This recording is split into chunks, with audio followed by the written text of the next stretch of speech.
Hi, my name is Mark DePrato. We're here at InfoComm 2026. I'm a system consultant for Riedel Communications, so welcome to our booth.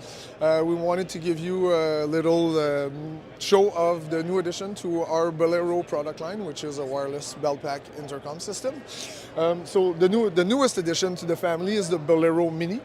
We're looking at the exact same mechanic, same powerful coverage, same all electronics, but just in a 160 gram format. So as you can see, it's very, very light. It's made for high action situation, referees, people that are on the move fast.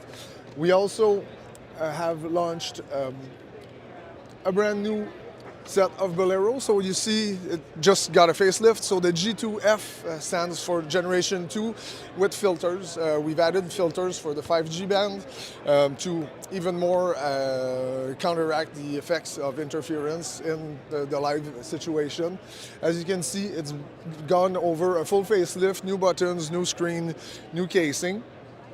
And also, the antennas have also been outfitted with these filters. So please come by, and we'll see you at our booth.